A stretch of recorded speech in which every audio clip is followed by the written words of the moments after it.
agora ele vai submeter Agar a uma decisão que só ela pode tomar. Presta atenção, as direções para a sua vida, Deus vai liberar hoje pela sua palavra nesse altar, mas é você que escolhe se vai tomar ou não.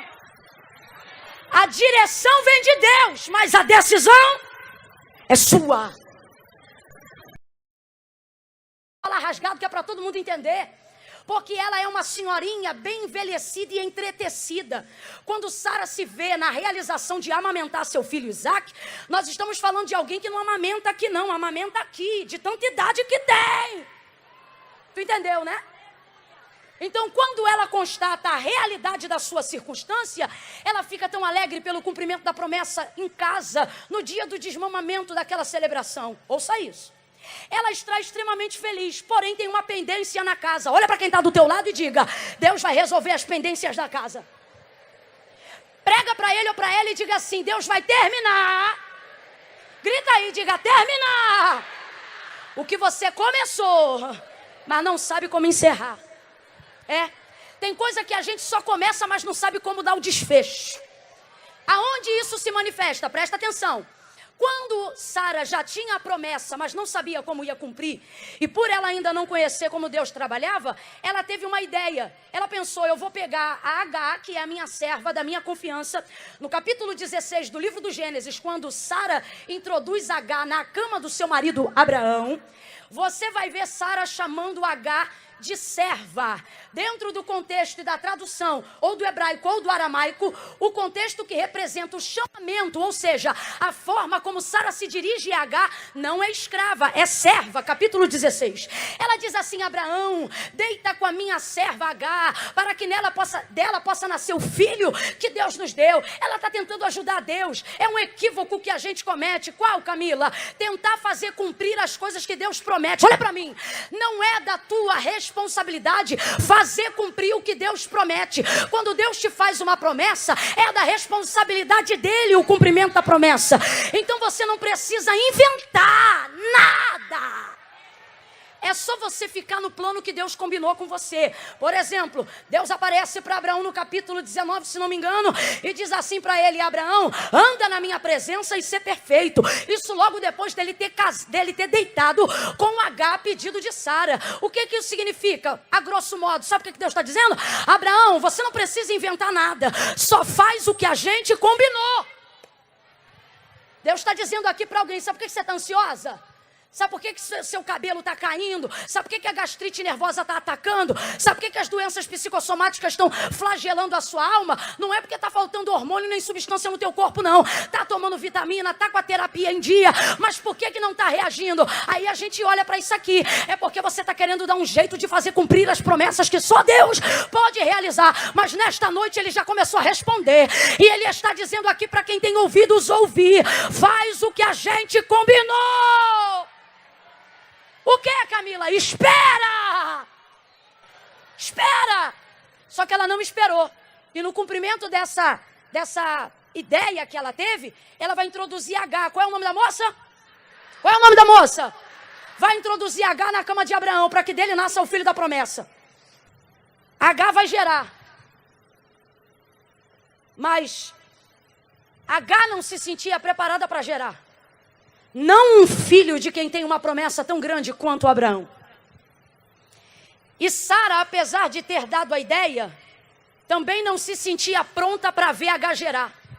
Tem gente na nossa vida que a gente torce muito, torce, até ver que essa pessoa cresceu mais do que a gente.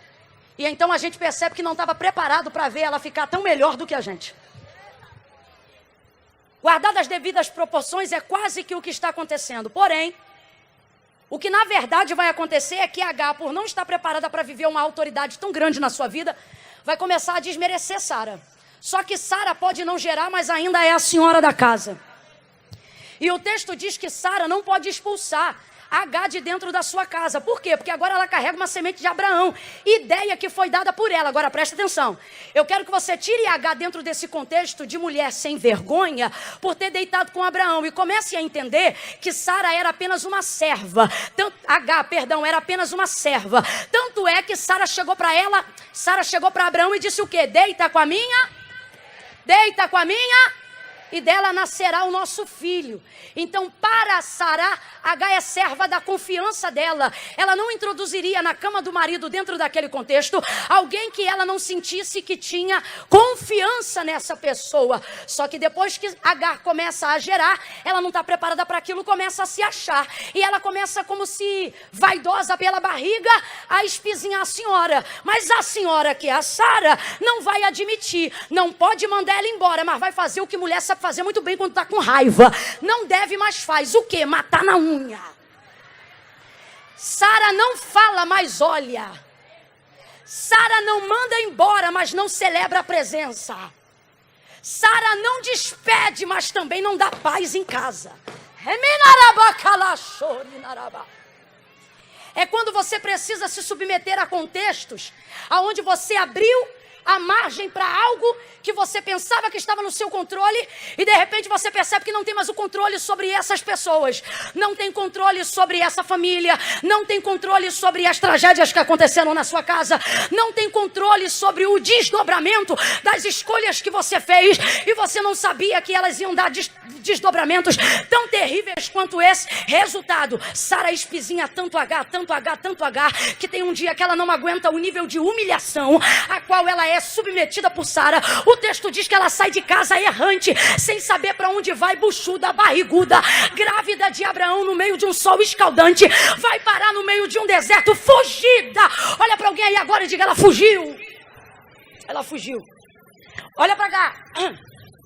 Perdão, ela fugiu por motivos nobres. Em que sentido? Ela não aguentou a humilhação. Sabe o que a Agar está provando? Que ela não depende da fortuna de Abraão e nem está disponível a ser tão humilhada por causa de teto e comida. Há nela brio, há nela orgulho, há nela um nível de dignidade que faz ela perceber quando uma coisa fica insuportável. E num ato de devaneio sai ela então de casa. Preste atenção. Vai parar nesse deserto, anda, sol escaldante, grávida. E então ela pensa: eu vou morrer. Por quê? Ela para no meio de um deserto. Mas segure aí, senhoras e senhores. Isso não é Gênesis 21, isso ainda é Gênesis 16. O primeiro deserto que Agar conheceu chamava-se Sur. Qual é o nome do deserto? Sur. E sabe o que significa Sur? Muro. Muro. Agar foi parar num deserto cujo significado do seu nome é muro. E quando ela chega no deserto de Sur, ela acha que vai morrer. É ali então que o Deus de Abraão aparece para Agar. E então ela vai dizer: eu vi o Deus que me vê. Sabe o que ela está entendendo? Presta atenção. Ela era egípcia, mas vai mencionar essa palavra no hebraico. Porque ela reconhece que quem está diante dela é alguém que ela via frequentar a casa de Abraão. Quem está me acompanhando, diga amém. Então ela é egípcia e está desesperada, mas ela percebe que a presença daquele anjo manifesta o Deus que cumpre promessas na casa de Abraão. Ao invés de olhar para ele e dizer Deus de Abraão, ela reconhece e diz: hoje eu vi o Deus que me vê. Sabe o que ela está dizendo? Hoje eu entendi que o Deus de Abraão também sabe quem eu sou. Rapaz, isso é muito sério. Às vezes a gente foge numa tentativa desesperada de sair do lugar que nos aperta, que nos humilha, que nos afronta, sair do círculo de pessoas, seja no trabalho, seja na família, seja em alguns ambientes na igreja, porque nós somos seres humanos, e numa tentativa desesperada de sumir e de sair daquele contexto, a gente percebe que o Deus que cuidava da gente, naquele contexto, vai buscar a gente lá, vai buscar a gente na nossa fuga. Por quê? Oh, aleluia! Ela diz: eu vi o Deus que me vê. Aí olha o que ele diz para ela: o nome do menino, já deu a ultrassonografia, vai ser menino. O nome do menino vai ser Ismael. Sabe por quê? Ele diz: porque o Senhor ouve. Não, você não está entendendo, eu vou te explicar. Quando ela diz assim, ó, eu vi o Deus que me vê, ela está dizendo: agora eu vejo que Deus me vê. Mas quando ele responde essa conclamação que ela faz, dizendo: o nome do menino será Ismael, sabe o que ele está dizendo para ela? Eu não apenas vejo, eu também. Oh, meu Deus! O que ele está dizendo para ela é: Agar, eu não só vejo, eu também E diferente de tudo que você já ouviu sobre testemunhas, Deus não é testemunha passiva de nenhuma circunstância. O que é isso? Tem gente que vê, mas não pode falar o que viu. Tem gente que ouve, mas não pode contar o que ouviu. Deus está dizendo, quando eu vejo e eu ouço, eu considero o que eu vou fazer em cima do que eu vi, do que eu ouvi. Agora ele vai submeter Agar a uma decisão que só ela pode tomar. Presta atenção. As direções para a sua vida, Deus vai liberar hoje pela sua palavra nesse altar. Mas é você que escolhe se vai tomar ou não. A direção vem de Deus, mas a decisão é sua. Qual é a direção de Deus para Agar? Ele diz assim para ela: Agar, volta e humilha-te debaixo da mão da tua senhora. Sabe o que ele está dizendo para ela? Volta de onde você fugiu. Mas eu vou voltar para ser humilhada? Vai. Mas por que tem que voltar? Quem ainda está comigo, diga amém. Lá atrás, quem ainda está comigo, diga amém. Por que tem que voltar? Porque o nome do deserto é Sur. O texto diz que a água acabou para ela ali e ela não tinha mais direção para ir para frente. Então preste atenção, o nome do deserto é Muro. Vem comigo, igreja, o nome do deserto é? O nome do deserto é? Ou ela perece diante do muro, ou ela volta para inaugurar um novo ciclo e viver uma nova história. O que isso significa para mim e para você? Por mais humilhado que você tenha sido, Deus não vai dar guarida na tua fuga. O que isso significa? Significa que quando você sair do lugar da sua humilhação, você não vai sair fugida pela porta dos fundos. Você vai sair despedida. Isso altera a conotação de dignidade que uma pessoa carrega. Agora, tem pessoas que preferem dar de cara no muro. Bater com o ministério no muro. Viver colocando o casamento no muro, confrontando a família no muro, os negócios no muro, trabalha na empresa, mas não cresce, só vive de cara no muro, lê a Bíblia, mas não entende nada, só dá de cara no muro, busca, mas não tem de Deus uma direção. Por quê? Porque o clamor pode estar certo, mas se ele estiver sendo feito no lugar errado, não vai adiantar nada. Hoje Deus está dizendo para alguém: faz uma escolha. Ou você come orgulho de frente para o muro, ou você engole o orgulho da meia volta. E volta do lugar de onde você saiu fugida. Volta a cumprir as obras que Deus colocou na tua mão. Volta a exercer o ministério que Ele te deu. Volta a cumprir o ofício sacerdotal que Ele derramou sobre a tua vida. Volta. Ai, Camila, mas se eu voltar, os outros estão achando que eu estou querendo disputar cargo. Os outros sempre vão achar alguma coisa. Só que Deus está dizendo: não viva sobre a expectativa do que eles acham de você. Viva sobre a expectativa do que eu tenho pensado a seu respeito. Volta. Agora, sabe qual é o nosso problema em ouvir Deus?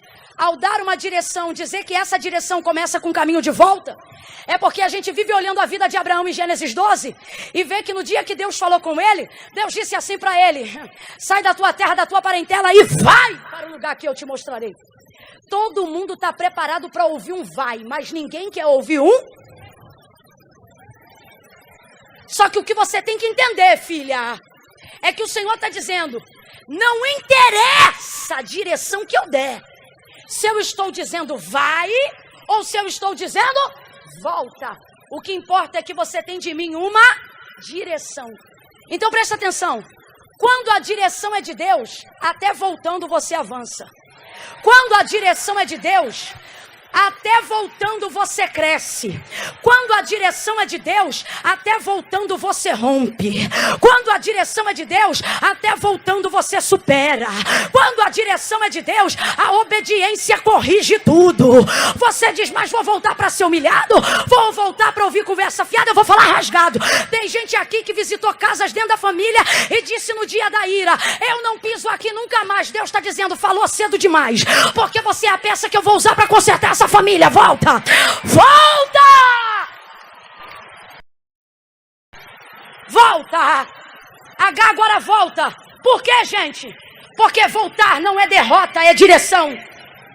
O que H precisa se concentrar agora é que não importa se é para frente ou para trás, ela está debaixo de uma direção.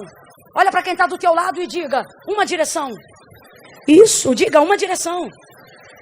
Uma direção é o que você precisa. Quem está me ouvindo bem, diga amém. Ouça isso com carinho.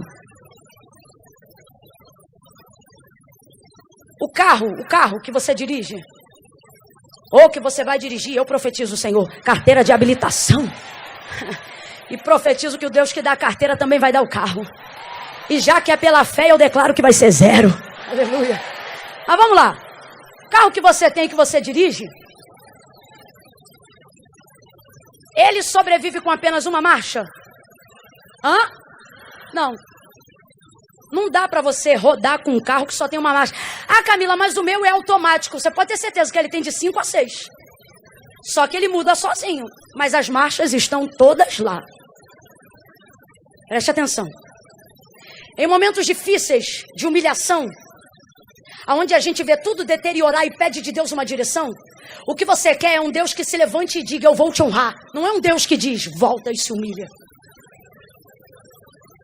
Só que toda a palavra de Deus é digna de toda aceitação. Ela não volta vazia, antes ela vai e faz aquilo que lhe apraz. Então não importa se é para ir ou se é para voltar, se é de Deus, é bom cumprir. Volta para o exemplo do carro. Só quem dirige agora, ou já viu alguém dirigir, entende? Vai conseguir responder. Você consegue subir uma ladeira, uma rampa íngreme com o carro de terceira? Consegue subir de segunda? Se ela for íngreme, você só sobe de? Só sobe de? Agora deixa eu te mostrar uma coisa. A marcha primeira, ela é a marcha de maior força. Sim ou não? Mais ou menos, vai ouvindo. Ela tem muita força. Ela ajuda você a subir as rampas íngremes. Só que ela consegue correr? Não. O giro do motor começa a gritar. Porque ela tem força. Em épocas onde você precisa fazer força, você não tem que ficar olhando para a velocidade. Escute isso. Agora preste atenção que eu não vou parar na primeira, não. Você sabe qual é a marcha de maior força no carro? Não é a primeira. Quem já dirigiu sabe. É o quê? É o quê? É a ré. Se o morro for íngreme mesmo, papai tinha um Fusquinha, 86. Quando a gente precisava subir um morro que era muito íngreme, papai botava a primeira, tentava, parava, descia, freio de mão, não conseguia. Aí o que papai fazia? Manobrava o carro e subia de... Tem gente que já começou a entender. Subia de ré. Por quê? A ré é bonita? Não. A ré é confortável? Não. Mas é ela que tem força para passar por situações que sem ela você não passaria. Isso aqui é só um exemplo para você entender. Sabe por quê? Você quer viver o cumprimento da promessa rápido. Você quer sair dessa humilhação rápido. Então você só procura velocidade. É por isso que está dando de cara do muro. Hoje Deus está dizendo, ativa a ré que eu te ajudo. Começa a andar na minha direção. Volta onde eu te mandar voltar. Abraça quem você tiver que abraçar. Desce diante de quem você tiver que descer. Pede perdão para quem você tiver que pedir. Camila, mas eu vou pedir perdão por quê? Foi o fulano que me humilhou. Foi a outra que me ofendeu. Foi ela que disse, Deus está dizendo, pois é, mas dela eu não espero nada porque o ventre está vazio. Mas de você, eu estou esperando um recomeço na tua história. Anima alguém aí agora, mão direita lá em cima, vem comigo. Mão esquerda junto. No 3, você vai abrir os braços e vai sacudir o ombro de alguém, mas é para sacudir. Ai, Camila, mas é que eu não sou muito de sacudir. Então, da próxima vez, procura uma pregadora menos pentecostal. Porque hoje a gente é pentecostal até o tutano. Inclusive, cadê o menino da banda? Me ajuda aí no teclado. No 3, mão lá em cima. Oh, meu Deus do céu. Oh, meu Deus, quando eu disser 3, você vai sacudir e vai dizer, se tiver que voltar, volta. É 1, é 2, é 3. Vai, sacode. Se tiver que voltar, volta. Abraça quem tiver que abraçar, pede perdão para quem tiver que pedir. Deus está dizendo, você vai voltar, mas não é para ser humilhada, é para recomeçar uma história nova. Eu vou entrar com novidade. Não importa se é subindo ou descendo, se é ganhando ou perdendo. Sabe o que acalma o nosso coração? Saber que a gente está no centro da vontade de Deus. No centro da vontade de Deus você não passa fome. Segura aí, é só os instrumentos por enquanto. No centro da vontade de Deus você não passa fome. Davi disse, fui velho.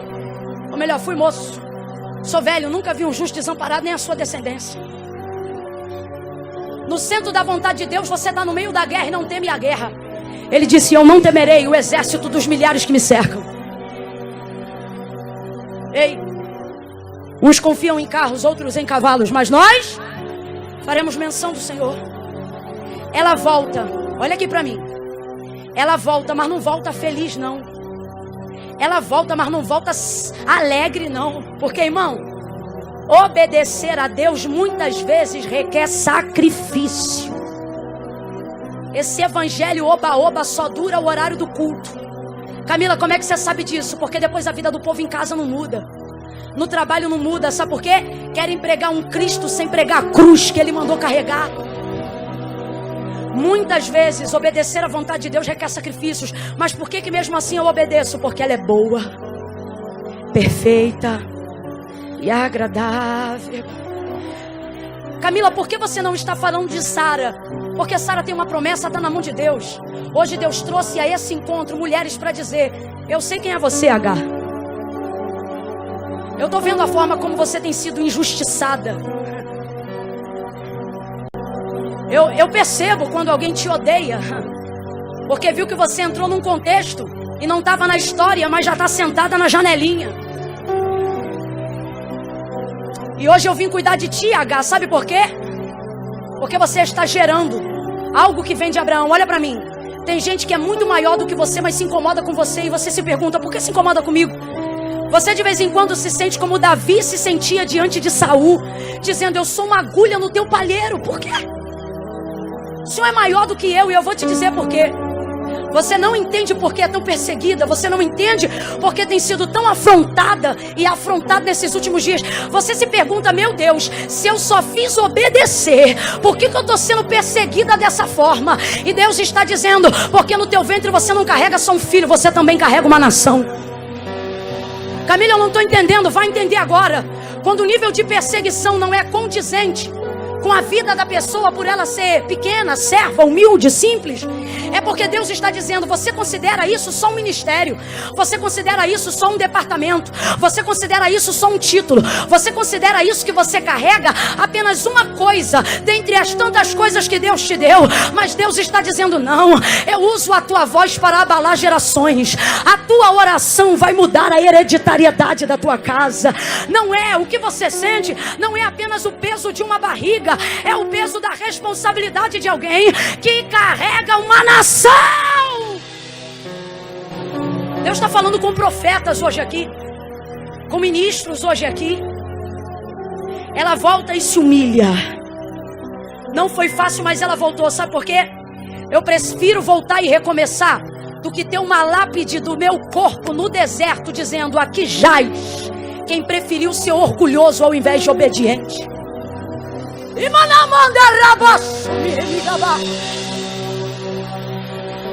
Eu prefiro voltar, mesmo que eu tenha que sacrificar orgulho, brio, vaidade,